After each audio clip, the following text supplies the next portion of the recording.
तो hello friends, welcome to my YouTube channel Santosh education. Video में आपका स्वागत है। तो फ्रेंड्स, आज की इस वीडियो में हम बात करने वाले हैं ग्लाइकोलाइसिस के स्टेप। तो फ्रेंड्स, इसके पहले मैं एक वीडियो अपलोड कर चुका हूं जिसमें मैंने ग्लाइकोलाइसिस की सभी स्टेपों को समझाया था ट्रैक के माध्यम से। अगर आपने उस वीडियो को नहीं देखा है तो आप जा करके देख सकते हैं, आपको वह वीडियो प्ले लिस्ट में भी मिल जाएगा। अगर आप डायरेक्ट जाना चाहते हैं तो आप इस वीडियो के डिस्क्रिप्शन से भी जाकर देख सकते हैं उस वीडियो को।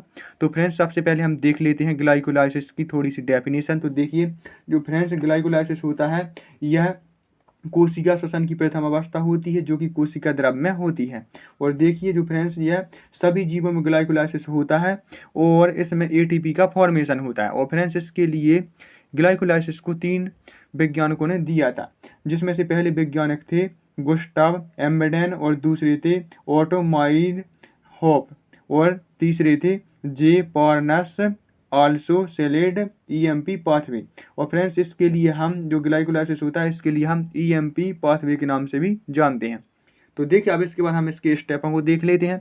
तो देखिए, सबसे पहले ग्लाइकोलाइसिस होता क्या है। देखिए, ग्लाइकोलाइसिस की इस प्रोसेस में ग्लूकोज का एक मॉलिक्यूल्स पायरुवेट के 2 मॉलिक्यूल्स में टूट जाता है और ग्लाइकोलाइसिस की प्रोसेस में ऊर्जा का उत्पादन किया जाता है, जिसका उपयोग शरीर द्वारा विभिन्न सेलुलर प्रक्रिया में किया जाता है।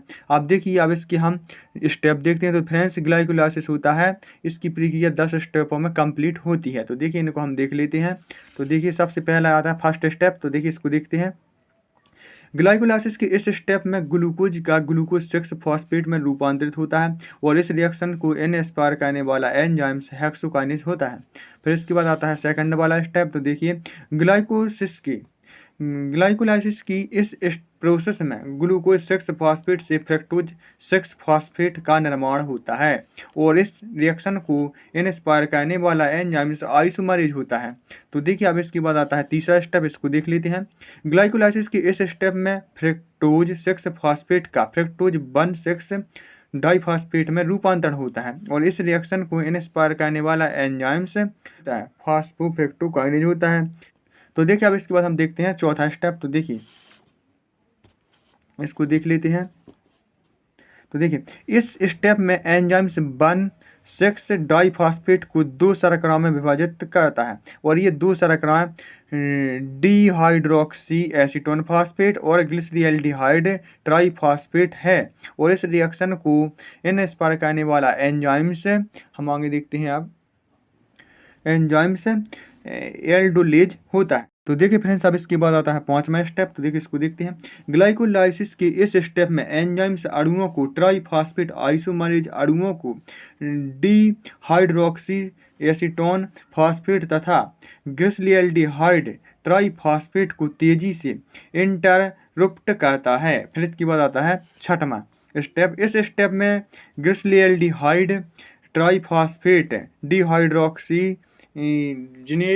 डिहाइड्रोक्सीजिनेज एंजाइम्स NAD तथा फॉस्फेट ग्रुप द्वारा ऑक्सीकृत होकर 1,3 डाइफॉस्फोग्लिसरेट तथा NADH बनते हैं।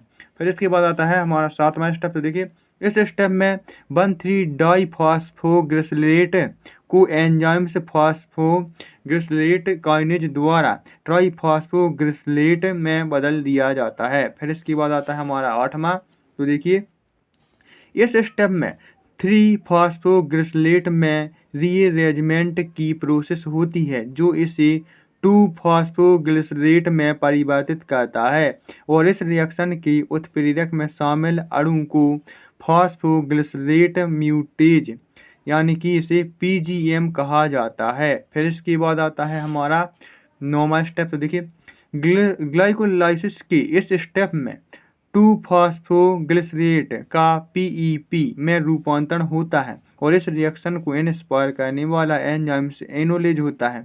फिर इसके बाद आता है हमारा अंतिम स्टेप यानी कि 10वां। तो देखिए, ग्लाइकोलाइसिस के लास्ट स्टेप में पायरुवेट काइनेज एंजाइम्स की मदद से PEP को पायरुवेट में बदल दिया जाता है। फ्रेंड्स, अब इसके बाद हम इसका तो देखिए, जो मैंने अभी आपको बताया है ये वही है। आपको मैंने भी सभी 10 स्टेप आपको बता दिए हैं। आप इसको वीडियो को रुक करके बना लीजिएगा। फ्रेंड्स, अगर आपको वीडियो साफ नहीं दिख रही हो तो आप सेटिंग में जाकर क्वालिटी को बढ़ा सकते हैं वीडियो की। तो चलिए मिलते हैं अगली वीडियो में, जब तक के लिए जय हिंद, वंदे मातरम।